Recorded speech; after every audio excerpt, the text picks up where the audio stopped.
Presiden Prabowo Subianto malam tadi tiba di tanah air usai kunjungan kerja singkat dari Tiongkok.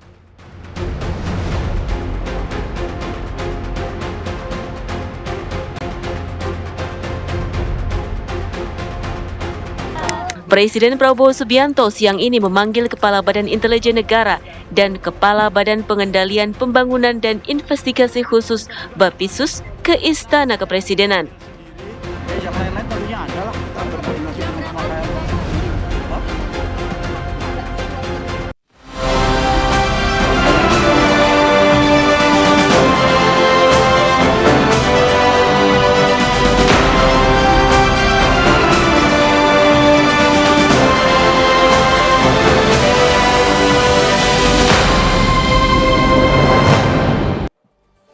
Selamat sore pemirsa, Kabar Merah Putih edisi Kamis 4 September 2025 hadir menjumpai Anda dengan sejumlah kabar penting dan menarik terkait kebijakan Presiden Prabowo Subianto dan jajaran kabinetnya. Saya Shenada Mayana, inilah Kabar Merah Putih selengkapnya hanya untuk Anda.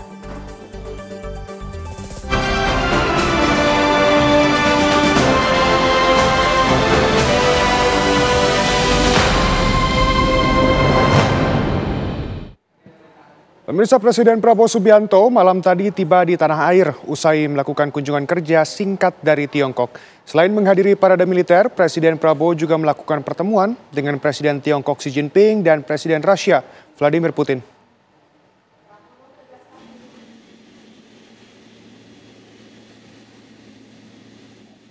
Presiden Prabowo Subianto telah kembali ke Indonesia usai melakukan kunjungan kenegaraan ke Tiongkok selama 8 jam. Pesawat kepresidenan yang membawa presiden dan rombongan mendarat di Lanut Halim Perdana Kusuma, Jakarta, Rabu malam pukul 8:45. Prabowo yang didampingi Seskap Teddy Indrawijaya disambut Mensesnek Prasetyo Hadi. Kunjungan ke Beijing dilakukan dalam rangka menghadiri parade militer atau perayaan 80 tahun kemenangan Perang Perlawanan Rakyat Tiongkok. Meski kunjungan berlangsung singkat, kegiatan Presiden sangat produktif saat berada di Tiongkok. Kegiatan utama Prabowo di negeri tirai bambu adalah menghadiri undangan parade militer di lapangan Tiananmen, Beijing. Tak hanya Prabowo, sejumlah pemimpin negara lain juga hadir, seperti Presiden Rusia Vladimir Putin dan pemimpin tertinggi Korea Utara Kim Jong-un. Dalam satu momen, Presiden Prabowo, Vladimir Putin, Xi Jinping, dan Kim Jong-un berdiri dalam satu barisan yang sama menghadap ke peserta upacara.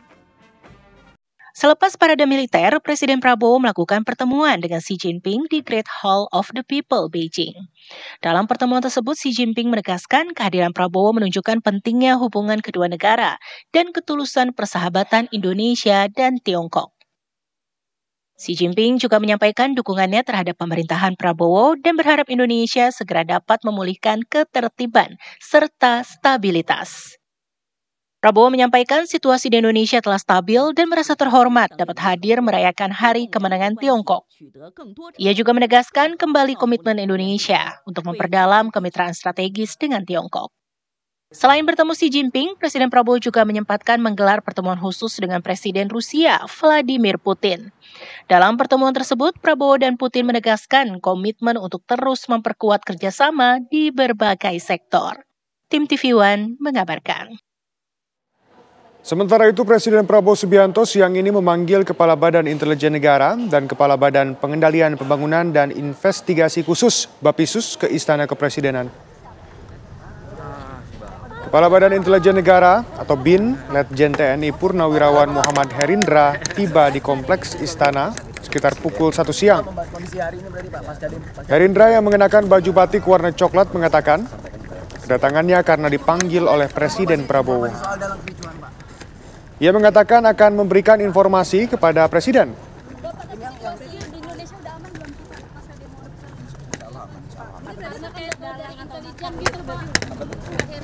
Sudah ada dalamnya, Pak.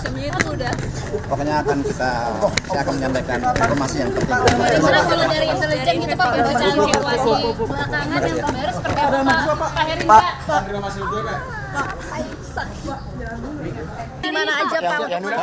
Selain Kepala BIN, Presiden Prabowo juga memanggil Kepala Badan Pengendalian Pembangunan dan Investigasi Khusus (Bapisus) Aris Marsyudianto ke Istana.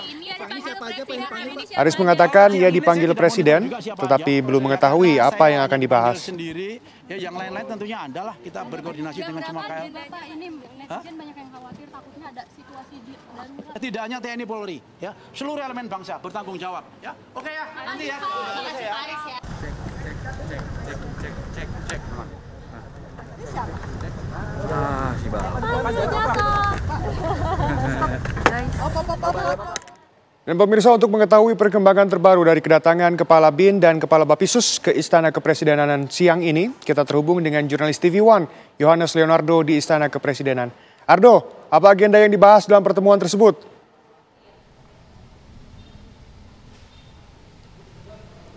Ya, Sena, menjawab pertanyaan Anda, menarik sekali karena memang untuk rapat terbatas yang berlangsung di Istana Negara Jakarta pada siang hari ini sebetulnya dijadwalkan pada pukul 14.30 waktu Indonesia bagian Barat. Dan memang seperti juga tadi informasi yang saya bacakan, bahwa kemudian tadi sudah datang Kepala Bappisus atau Badan Pengendalian Pembangunan Investigasi Khusus, Aris Marsudianto, serta kemudian ada Kepala Badan Intelijen Negara atau BIN, Jenderal Kehormatan Muhammad Hernindra yang sudah tiba lebih awal tadi sekitar pukul 1 siang. Dan kemudian memang kita elaborasi sedikit bahwa dari pernyataan Hernindra dalam wawancara singkat kami, bahwa Hernindra mengatakan untuk pembahasan ini akan menyampaikan informasi-informasi penting kepada Presiden dan langkah-langkah strategis yang kemudian akan kita tunggu adalah apa kemudian yang disampaikan oleh BIN kepada Presiden Prabowo Subianto. Karena jika kita mengulik begitu ya, bahwa rapat terbatas yang membahas soal situasi terkini saat ini yang berlangsung di Istana Negara, kita cermati kembali bahwa dalam beberapa hari terakhir, khususnya setelah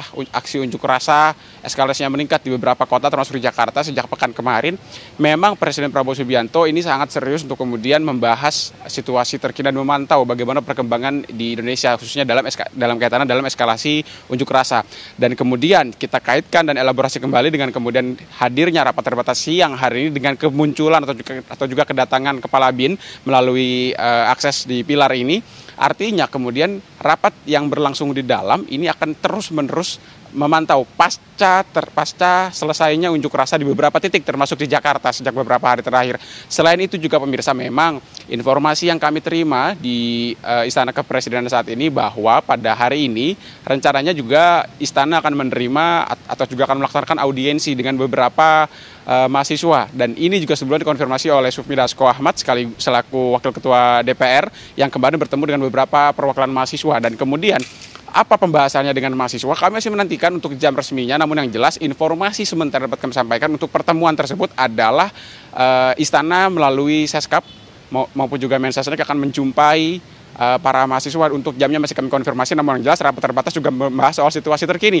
Kita elaborasi sedikit bahwa kemarin juga dalam pertemuan antara mahasiswa dengan DPR dibahas bahwa beberapa isu seperti beberapa tuntutan seperti pembentukan tim investigasi khusus, kemudian juga isu-isu seputar dugaan makar, serta juga beberapa bahasan lain seperti perampasan aset dan juga pengurangan pajak, ini akan menjadi salah satu yang kemudian akan disampaikan pemerintah pusat. Dan kami akan menunggu apakah kemudian dua agenda tersebut akan saling bersinergi dan akan membahas secara spesifik apa yang kemudian akan dihasilkan baik dari audiensi antara pemerintah pusat dengan mahasiswa ataupun juga antara rapat terbatas yang dipimpin oleh Presiden Prabowo Subianto dengan beberapa kepala lembaga yang sudah kami lihat. Kami pantau tadi ada juga utusan khusus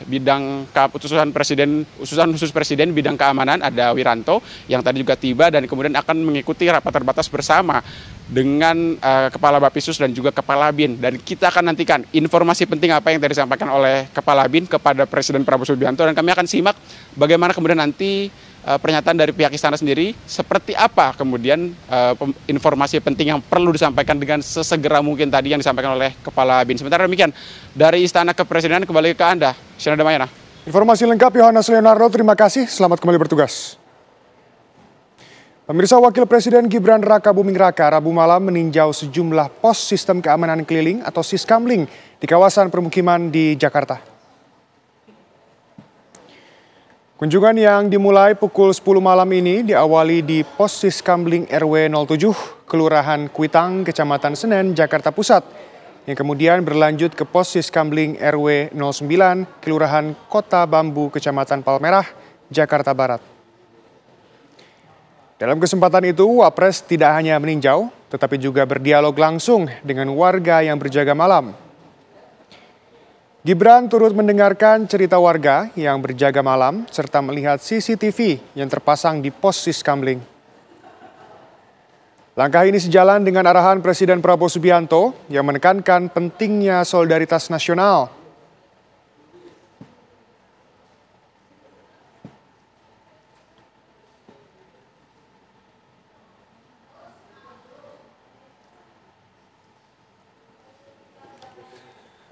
Mantan Menteri Pendidikan, Kebudayaan, Riset, dan Teknologi Nadiem Makarim kembali memenuhi panggilan Kejaksaan Agung dalam pemeriksaan kasus dugaan korupsi pengadaan laptop berbasis Chromebook. Kabar selengkapnya saat lagi, tetap bersama kami.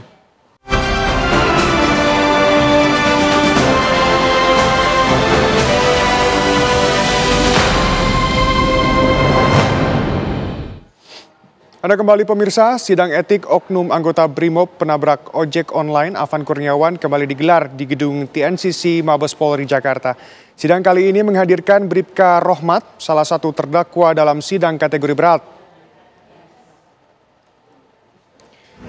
Bribka Rohmat yang merupakan sopir rantis Brimob yang diduga menabrak pengemudi ojek online Afan Kurniawan. Berdasarkan gelar perkara, sidang terkait hal ini mencatat dua hal penting. Pertama, yakni soal pelanggaran etik. Kedua, yakni soal pelanggaran pidana. Proses sidang etik hari ini turut dipantau langsung oleh Kompolnas, yang mana sesuai dengan tuntutan transparansi, Polri memperbolehkan akses pengawasan dari institusi eksternal. Sehari sebelumnya, Kompol Kosmas yang juga menjadi terdakwa dalam sidang kategori berat sudah disidang pada Rabu 3 September 2025 dan mendapatkan sanksi PTDH atau pemberhentian tidak dengan hormat. Harapan kami memang bisa didalami lagi terkait kenapa itu mobil meninggalkan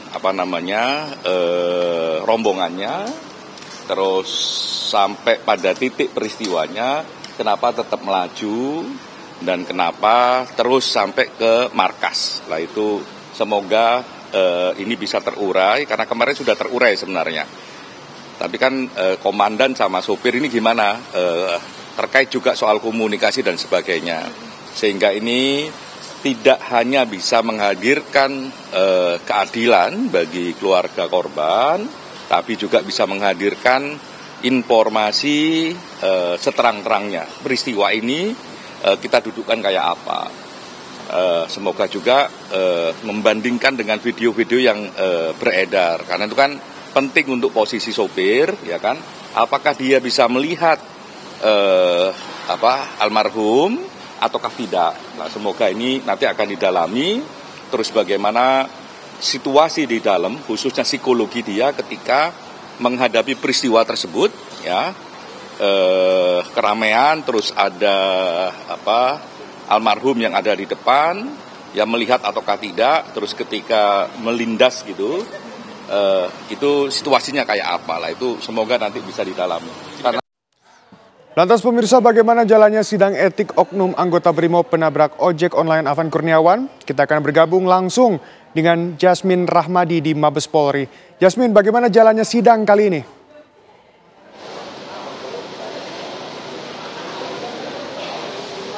Ya, selamat siang menjelang sore, Sena dan juga pemirsa. Hingga saat ini kami awak media masih terus menunggu berjalannya sidang, di mana kita ketahui bahwa hari ini Divisi Propam Polri menggelar sidang terhadap Bribka R ataupun Bribka Rohmat yang merupakan salah satu terduga pelanggar dari kasus penabrakan yang dilakukan oleh mobil rantis Brimob terhadap sopir ojek online yakni Afan Kurniawan yang terjadi pada tanggal 28 Agustus 2025 lalu. Diketahui pemirsa bahwa sidang hari ini berjalan secara tertutup dan digelar di tempat kami mengabarkan saat ini, yakni adalah di gedung TNCC Mabes Polri. Namun dapat kami konfirmasi bahwa tadi Bribka Rohmat ini sudah tiba di lokasi di tempat sidang ini pada pukul 9.35 waktu Indonesia Barat dan menggunakan atribut lengkap dari seragam Polri, begitu lengkap dengan baret berwarna biru. Dan diketahui pula pemirsa bahwa pada sidang hari ini turut hadir pula Komisioner Kompolnas Hoirul Anam yang mengatakan bahwa ada beberapa hal yang akan didalami dan juga dipaparkan dalam sidang hari ini. Di antaranya adalah kronologi dari kejadian itu sendiri pemirsa, yang mana artinya ini akan dilihat apakah Bribka R yang merupakan pengemudi dari mobil Rantis Brimob ini bagaimana sudut pandangnya pada saat itu. Lalu bagaimana kondisi dari kendaraan yang dikendarai oleh Bribka R pada saat itu. Lalu juga ada beberapa hal yang akan ditanyakan dan didalami dalam sidang ini pemirsa. Di antaranya adalah kondisi psikologis dari pengemudi, yakni adalah Bribka R pada saat melakukan penabrakan tersebut. Lalu komunikasi apa saja yang dilakukan di dalam mobil tersebut dan mengapa Bribka R ini tetap mengendarai mobil tersebut ketika mengetahui atau ketika diduga sudah mengetahui bahwa ada korban yang berada di depan dari mobil Rantis Brimob tersebut. Karena Bribka R ini merupakan pengemudi dari mobil Rantis Brimob tersebut pemirsa, saat ini dikategorikan bahwa Bribka R ini merupakan salah satu dari pelanggar etik berat, yang mana jika ditotalkan memang ada 7 personil yang berada dalam mobil tersebut dan 2 diantaranya dikategorikan sebagai pelanggar etik berat, yakni adalah Bribka Rohmat yang merupakan sopir Rantis, lalu juga ada Kompol Kosmas Kegaye yang duduk di sebelah pengemudi, lalu ada 5 personil lainnya yang dikategorikan sebagai pelanggar etik sedang. Ini diantaranya adalah Aibda M. Rohyani, lalu ada Bribtu Danang, Bribtu Mardin, Baraka Jana Edi, lalu ada Baraka Yohanes David. Dan menurut informasi yang kami peroleh bahwa 5 personil lainnya yang dikategorikan sebagai pelanggar etik sedang juga hadir dalam sidang hari ini untuk menjadi saksi. Artinya pemirsa memang untuk sidang hari ini agendanya ini adalah keterangan dari para saksi dan juga tentunya untuk terus mendalami dan memaparkan kronologi kejadian dari penabrakan dari mobil Rantis Brimob terhadap sopir ojek online Afan Kurniawan. Dan dapat kami informasikan pula pemirsa bahwa kemarin sidang pun juga sudah digelar terhadap Kompol Kosmas Kejugaya ataupun Kompol K yang dijatuhi hukuman pemberhentian dengan tidak hormat ataupun PTDH, dan tentunya dengan hal tersebut pun Kompol Kosmas Kejugaya ini menyampaikan permintaan maafnya terhadap Afan Kurniawan dan juga keluarga korban. Untuk sementara itu kami kembalikan ke studio. Sena. Informasi lengkap dari Jasmine Rahmadi, terima kasih, selamat kembali bertugas.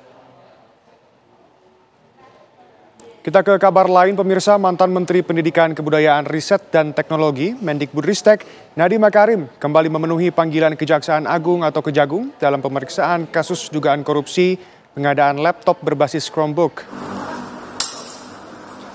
Nadiem tiba di gedung Kejaksaan Agung sekitar pukul 9 waktu Indonesia bagian Barat. Nadiem tiba didampingi kuasa hukumnya Hotman Paris beserta timnya. Nadiem akan menjalani pemeriksaan untuk ketiga kalinya dalam kasus dugaan korupsi pengadaan laptop berbasis Chromebook. Sebelumnya Nadiem telah menjalani pemeriksaan sebagai saksi sebanyak 2 kali, yakni pada 23 Juni dan 15 Juli sebagai saksi. Selain itu, Kejaksaan Agung juga mencekal Nadiem bepergian ke luar negeri sejak 19 Juni selama 6 bulan.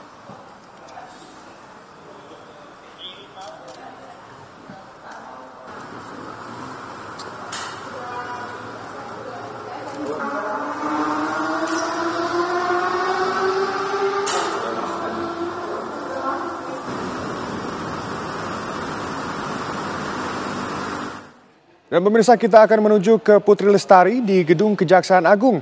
Putri, apa perkembangan terkini dari Kejaksaan Agung?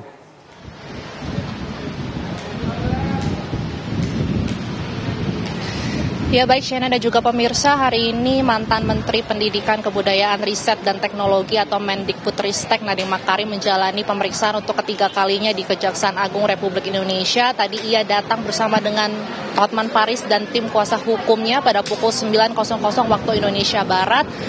Dan juga ia dipanggil kali ini menjadi saksi dalam kasus dugaan korupsi dari pengadaan laptop Chromebook yang terjadi pada periode 2019 hingga 2022 dengan senilai 9,3 triliun rupiah. Dan perkembangan lebih lanjut dari kasus ini memang tadi Nadiem Makarim masuk pada pukul 9.00 waktu Indonesia Barat dan belum keluar hingga saat ini. Sejatinya memang baik Shena dan juga pemirsa, Nadiem Makarim ini sudah 2 kali juga dipanggil, yakni pada 23 Juni dan ia diperiksa kurang lebih sekitar 12 jam. Lalu pada tanggal 15 Juli ia juga diperiksa untuk kurang lebih 9 jam. Pada pemeriksaan pertama, baik Shena dan juga pemirsa, memang Nadiem Makarim ini ditanya mengenai pengadaan dari Chromebook, laptop Chromebook sendiri, dan juga ia ditanya mengenai dari rapat pada tanggal 6 Mei tahun 2020. Di sana memang rapat tersebut dinilai janggal karena memang setelah adanya rapat tersebut langsung terjadi adanya pengadaan laptop Chromebook. Sedangkan untuk pemeriksaan kedua, Nadiem Makarim ini ditanya mengenai untung yang ia dapatkan dari pengadaan laptop Chromebook sendiri. Dan memang dari Kejagung ini, Shena dan juga pemirsa, memang sudah ditetapkan 4 tersangka, yakni yang pertama adalah mantan staf sus dari Juristan, lalu mantan konsultan yakni Ibrahim Arif, lalu ada mantan direktur sekolah menengah pertama Kemendikbudristek yakni Mulyatsya, lalu ada mantan direktur sekolah dasar dari Kemendikbudristek yakni Sri Wulianingsih. Di mana memang apabila Anda bertanya, kami juga masih belum tahu, Shena dan juga pemirsa, apa saja yang ditanyakan penyidik pada hari ini, karena memang tadi pada saat datang baik Nadiem maupun kuasa hukumnya ini hanya berterima kasih lalu meminta doa yang terbaik. Dan apabila kita berbicara mengenai Chromebook, Shena dan juga pemirsa, ini merupakan sebuah laptop berbasis internet, di mana memang ini merupakan tidak semua wilayah di Indonesia ini terkoordinasi dengan baik dengan internet, sehingga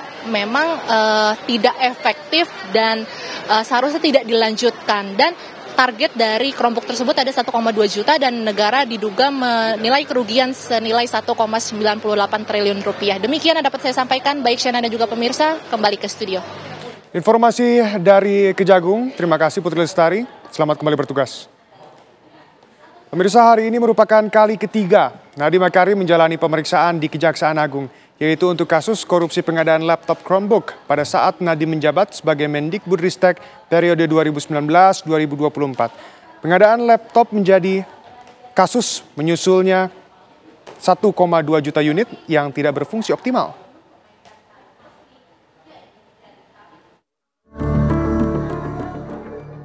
Kasus dugaan korupsi Chromebook di Kemendikbudristek yang tengah diusut Kejaksaan Agung terjadi pada saat Nadiem Makarim menjabat Mendikbudristek. Kejagung menyebut 1,2 juta unit laptop yang dibeli atas arahan Nadiem tak bisa digunakan secara optimal oleh guru dan murid.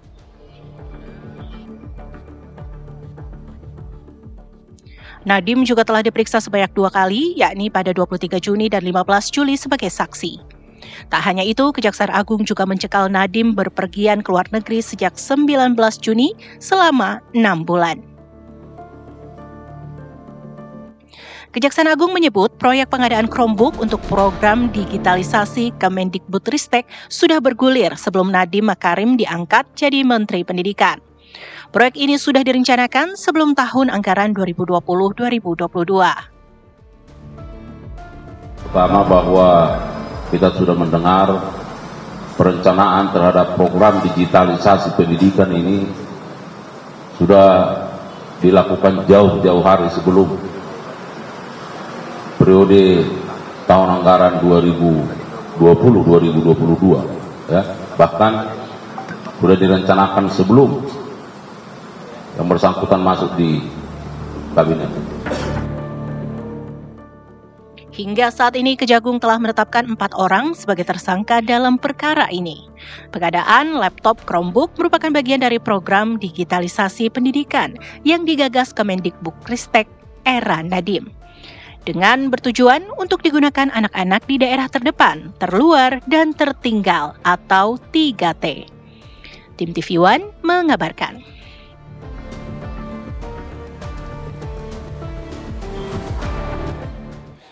Kita ke kabar lainnya pemirsa, putra Presiden ketiga RI B.J. Habibie, Ilham Akbar Habibie, mendatangi gedung Merah Putih KPK.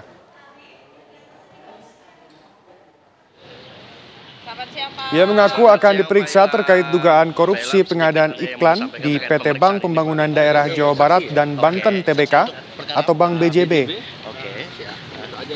Ilham Habibie sedianya dimintai keterangan terkait pembelian aset yang uangnya berasal dari dana non-budgeter Bank BJB. Aset yang dibeli itu disebut ialah Mercedes-Benz 280 SL yang disita KPK yang merupakan warisan dari B.J. Habibie.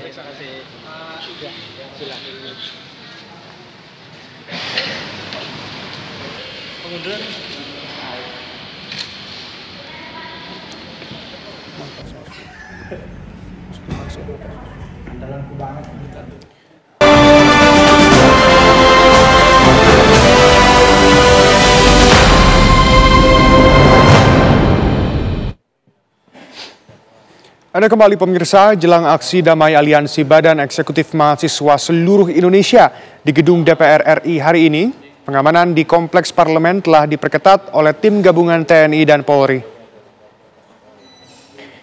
Sejumlah personil gabungan dari TNI dan Polri disiagakan untuk mengawal jalannya aksi. Penjagaan dilakukan untuk memastikan situasi tetap kondusif menjelang aksi yang diklaim damai oleh BEM seluruh Indonesia. Aksi yang mengusung tajuk Selamatkan Indonesia rencananya dimulai pada pukul 1 siang waktu Indonesia Barat.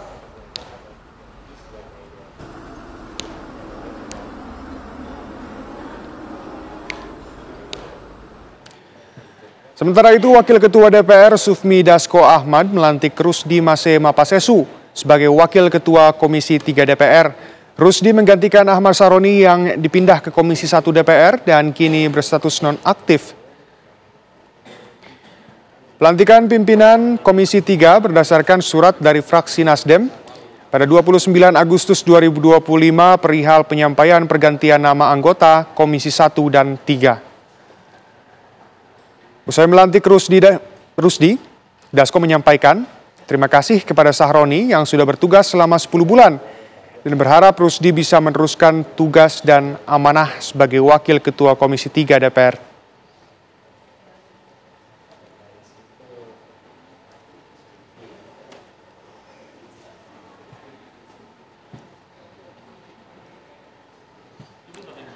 Dan pemirsa, kita menuju ke gedung DPR RI, ada jurnalis TV One Faisal Rinaldi. Faisal, bagaimana situasi terkini di DPR? Ya, Shena, untuk situasi terkini di DPR atau tepatnya di Komisi 3, saat ini kami masih menunggu hasil dari rapat kerja antara Komisi 3 bersama dengan Polri. Nah, tadi memang sebelumnya Shena dijadwalkan pada pukul 1 siang, Komisi 3 ini akan menggelar rapat kerja atau raker bersama dengan Kapolri Jenderal Listio Sigit Prabowo. Namun nampaknya Kapolri tidak hadir dalam rapat kerja hari ini, melainkan diwakilkan oleh Wakapolri Komisaris Jenderal Polisi Dedi Prasetyo, di mana tadi Wakapolri tiba sekitar pukul 1 siang tadi dan langsung masuk ke ruang rapat Komisi 3 tanpa memberikan keterangan atau statement satu kalimat pun kepada awak media yang menunggu di sini.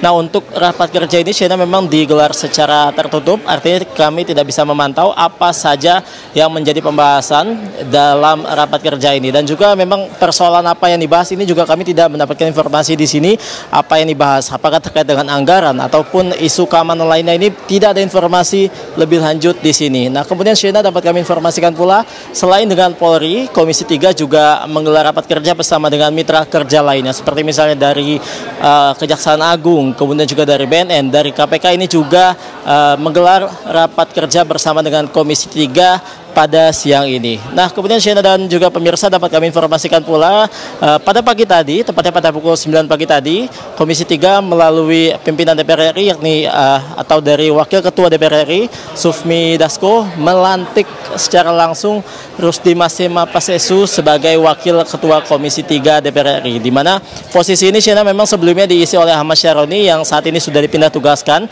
sebagai anggota Komisi 1 dan juga sudah dinonaktifkan status keanggotaannya. Di mana tadi dalam pelantikan pagi tadi, Dasko juga menyampaikan terima kasih kepada Ahmad Syaroni yang memang sudah menjalankan tugasnya, kemudian juga tanggung jawabnya sebagai Wakil Ketua Komisi 3 selama kurang lebih 10 bulan.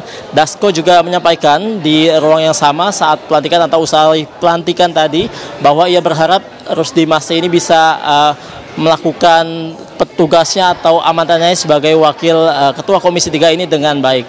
Kita nantikan sama-sama Shena apa yang dibahas dalam rapat kerja ini, kemudian juga hasilnya apa. Kita masih sama-sama tunggu apakah betul soal anggaran atau ada isu keamanan lainnya yang dibahas dalam rapat kerja ini. Demikian Shena, kami kembalikan ke Anda di studio. Laporan lengkap Faisal Rinaldi, terima kasih, selamat kembali bertugas. Pemirsa, Menteri Sosial Saifullah Yusuf memberikan santunan kepada keluarga almarhum Afan Kurniawan, pengemudi ojek online yang meninggal dunia akibat ditabrak mobil rantis Brimob. Gus Ipul mendatangi rumah duka almarhum Afan Kurniawan di kawasan Menteng, Jakarta Pusat. Kedatangannya guna menyampaikan bela sungkawa mendalam sekaligus memberikan santunan kepada keluarga almarhum Afan Kurniawan. Tak hanya memberikan santunan, Gus Ipul turut menawarkan bantuan usaha melalui program pemberdayaan di Kementerian Sosial kepada keluarga almarhum. Mensos memastikan pihaknya juga bakal memberikan santunan kepada para keluarga dari 7 warga yang meninggal dunia dalam aksi demonstrasi pekan lalu.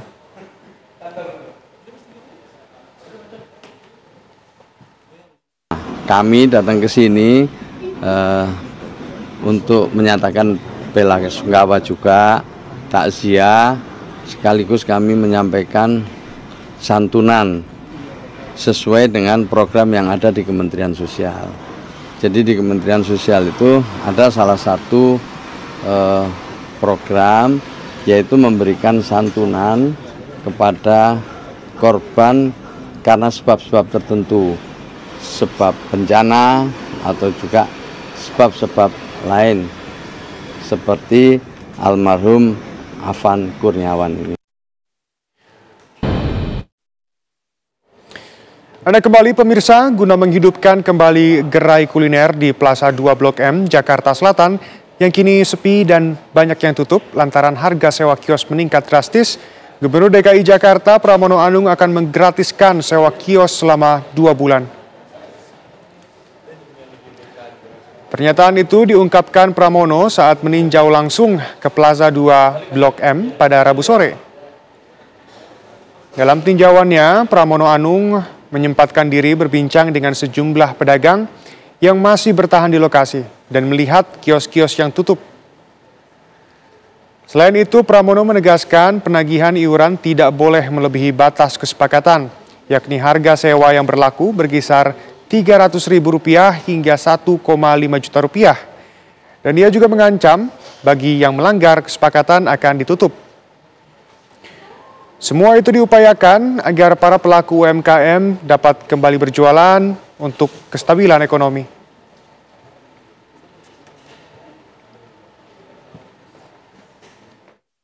Jadi kan itu batas bawahnya 300.000, batas atasnya 1,5 juta. Katanya ada yang lebih dari itu. Ada sampai 15 juta itu benar? Saya nggak tahu ya, tapi katanya. Ini kan katanya. Pokoknya tidak diperbolehkan melebihi dari apa yang menjadi kesepakatan. Kita ke kabar lain pemirsa, sebanyak 660 prajurit dari 5 negara terlibat pada puncak latihan gabungan bersama Super Garuda Shield tahun 2025 di Pusat Latihan Tempur Martapura, Sumatera Selatan. Dalam latihan berskala internasional ini, pasukan gabungan menggunakan seluruh peralatan perang hingga amunisi tajam.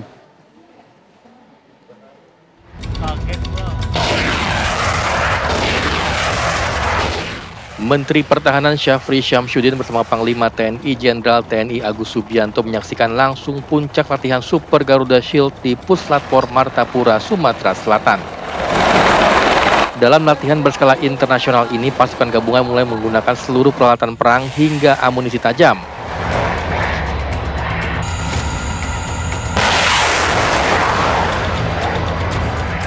Sebanyak 660 personel dari Indonesia, Amerika Serikat, Australia, Jepang, dan Singapura diterjunkan dalam Combined Armed Live Fire Exercise atau latihan tembakan amunisi tajam terintegrasi.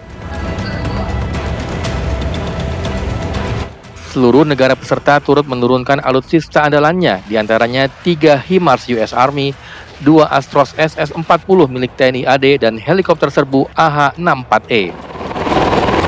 Puncak latihan ini sekaligus menjadi uji validasi bagi komandan lapangan dalam merencanakan, mengendalikan, dan melaksanakan tembakan langsung secara taktis, aman, dan realistis. Ini adalah tidak lain sebagai diplomasi dalam rangka menjaga kestabilan kawasan, perdamaian, kemakmuran kawasan, dan juga tentunya untuk multilateral dengan negara-negara dunia ini terjaga dengan baik. Super Garuda Shield menjadi bukti nyata komitmen Indonesia dan negara sahabat dalam membangun sinergi pertahanan sekaligus menjaga kedaulatan dan keamanan regional. Dari Kabupaten Ogan Komering Ulu Timur, Sumatera Selatan, Herman Sawiran, Bagus Mihargo, dan Muhammad Taufik, TV One mengabarkan.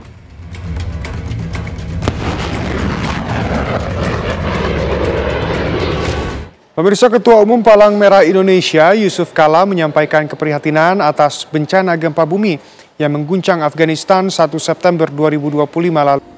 Karena ini musibah besar bagi mereka dan sebagai negara yang baru berkembang lagi tentu membutuhkan banyak bantuan, dan mereka meminta hal itu untuk banyak negara selalu membantu. Karena itu Palang Merah Indonesia akan kesana bersama Mercy yang biasa melayani. Jadi tentu kita harapkan bantuan dari masyarakat, partisipasi masyarakat untuk ikut serta dalam misi dan bantuan untuk mengirim bantuan ke sana. Pemirsa, PT Kereta Api Indonesia Daerah Operasional 1 Jakarta tanggal 1 hingga 5 September 2025 melakukan rekayasa pola operasi keberangkatan kereta api jarak jauh. Jika biasanya perjalanan kereta api jarak jauh yang berangkat dari stasiun Pasar Senen dan Gambir tak berhenti di stasiun Jatinegara, namun khusus pada tanggal 1 hingga 5 September dapat berhenti mengangkut penumpang di stasiun Jatinegara.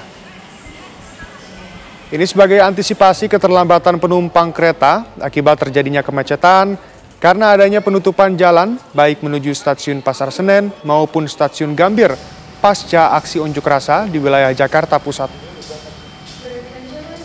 Terdapat 41 perjalanan kereta api dari stasiun Pasar Senen dan Gambir yang juga melayani naik penumpang di stasiun Jatinegara.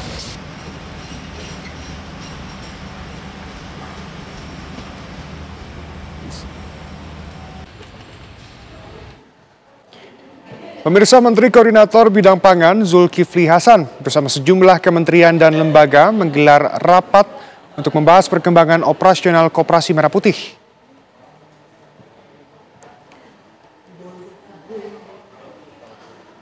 Menteri yang hadir diantaranya Menteri Koperasi Budi Ari, Wakil Menteri Dalam Negeri Bima Arya, Wakil Menteri Desa dan Pembangunan Daerah Tertinggal Ahmad Riza Patria, juga Menteri Pemuda dan Olahraga Dito Aryo Tejo.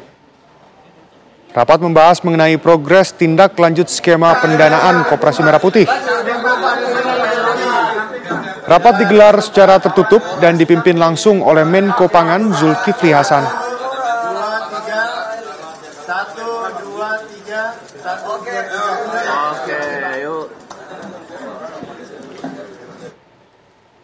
Pemirsa, tim SAR gabungan menemukan helikopter milik PT East Indo Air yang hilang kontak pada Senin 1 September 2025 dalam penerbangan dari Bandara Kota Baru menuju Bandara Palangkaraya. Di situ Reruntuhan badan helikopter ditemukan sekitar 700 meter dari titik koordinat yang sebelumnya diberikan oleh KNKT. Di atas ke kanan. Ada anunya tuh, celahnya tuh. Kemudian tim menemukan satu korban yang berjarak sekitar 100 meter dari badan pesawat. Alhamdulillah ya Allah. Berdasarkan pengamatan awal, masih terdapat korban lain di dalam badan helikopter. Namun jumlah pastinya belum dapat dipastikan karena kondisi helikopter dalam keadaan terbakar. Sehingga diperlukan proses pembongkaran badan pesawat untuk memastikan keseluruhan korban di dalamnya.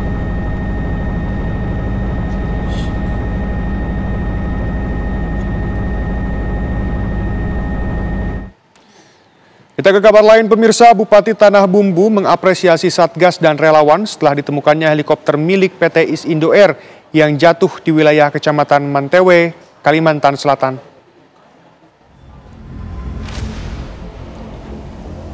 Bupati Tanah Bumbu, Andi Rudi Latif menyampaikan rasa syukur dan apresiasi atas kerja keras tim gabungan yang berhasil menemukan helikopter tersebut kemarin. Andi Rudi Latif menyampaikan terima kasih dan penghargaan yang setinggi-tingginya pada seluruh Satgas dan relawan.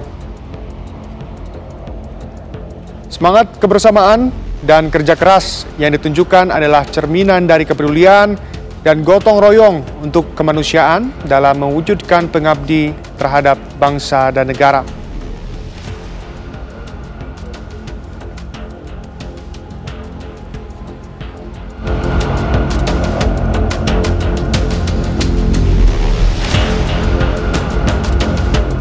Terima kasih penghargaan yang setinggi-tingginya kepada seluruh tim Satuan Tugas Aksi Cepat Tanah Bumbu, di mana di sini terdiri gabungan dari TNI, Polri, Brimob, hadir juga bersama kita, kemudian Basarnas, BPBD, Dinsos, dan juga adik-adik saya dari mahasiswa Tanah Bumbu dan juga Unlam Banjarmasin, khususnya masyarakat sekitar wilayah Kecamatan Mantewe. Insya Allah pemerintah daerah akan tetap konsisten mensupport segala sesuatu termasuk proses evakuasi hingga selesainya misi kemanusiaan.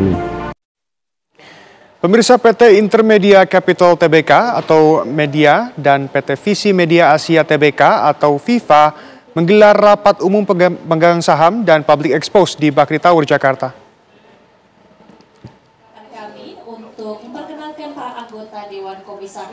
RUPS dan public expose MDIA dan FIFA berlangsung di Bakri Tower, Jakarta, menghasilkan sejumlah keputusan penting termasuk perubahan struktur manajemen dan penyampaian laporan keuangan terbaru. Dalam rapat umum pemegang saham tahunan, MDIA menetapkan Ardi Bakri sebagai komisaris utama perseroan. Ardi menyatakan akan memfokuskan diri pada strategi jangka pendek, menengah hingga panjang untuk mempertahankan posisi Antv di tengah lesunya bisnis televisi free to air. Dalam keputusan RUPS, Direktur Utama MDIA, Ari Ahmad, menegaskan laporan keuangan hingga penunjukan auditor publik telah disepakati. Ditopang oleh konsumsi domestik dan investasi. Dalam industri media. Ya, mudah-mudahan ini merupakan suatu keputusan yang baik ya. Ya, alhamdulillah pada hari ini ya saya bersama ada salah satu Pak Tommy, salah satu direksi ya satu komisaris di PT MDIA. Ya, saya ditunjuk menjadi komisaris utama PT MDIA. PT MDIA itu apa? Ini adalah holding daripada Antv. Ya, mudah-mudahan saya rasa terima kasih atas amanah yang telah diberikan ini. Mudah-mudahan kami dapat berfungsi untuk mengawasi atau bersama-sama memikirkan apa yang terbaik untuk Antv ke depannya untuk seluruh stakeholder. Tantangan terbesar dan strateginya ini apa? Ya, tentu saya bersama tim dan juga bersama seluruh manajemen akan menyusun strategi jangka pendek, menengah, jangka panjang. Tantangan terbesar kita sama-sama mengetahui bahwa industri free to air itu sedang menurun, sehingga perlu adanya terobosan-terobosan baru bagaimana caranya untuk membawa Antv terus dapat dikenal dan membawa manfaat bagi banyak orang juga. Hari ini alhamdulillah kita telah melaksanakan RUPS tahunan untuk PT Intermedia Capital Tbk atau MDIA. Agenda pertama adalah laporan dan pengesahan atas laporan keuangan. Kemudian juga nomor 2 tadi agendanya adalah penunjukan kantor akuntan publik, dan ketiga adalah perubahan pengurus. Tapi intinya yang kami sampaikan hari ini adalah grup FIFA, baik FIFA maupun MDIA telah menyelesaikan restrukturisasi, reprofiling utangnya melalui proses di Pengadilan Niaga Jakarta Pusat, yaitu melalui proses PKPU, penundaan kewajiban pembayaran utang. Jadi alhamdulillah dengan telah selesai sebetulnya di bulan November 2024, tapi implementasinya baru bisa dijalankan dan settle selesai di Juni 2025. Jadi kita laporkanlah ke pemegang saham. Dan pemirsa, kabar tersebut sekaligus menutup jumpa kita kali ini. Esok Kabar Merah Putih akan kembali di waktu yang sama. Dan jangan beranjak dulu pemirsa, karena sesaat lagi Anda dapat menyaksikan program Berita Utama Kriminal. Saya Shena Damayana, mewakili seluruh kru yang bertugas mengucapkan terima kasih. Dan sampai jumpa.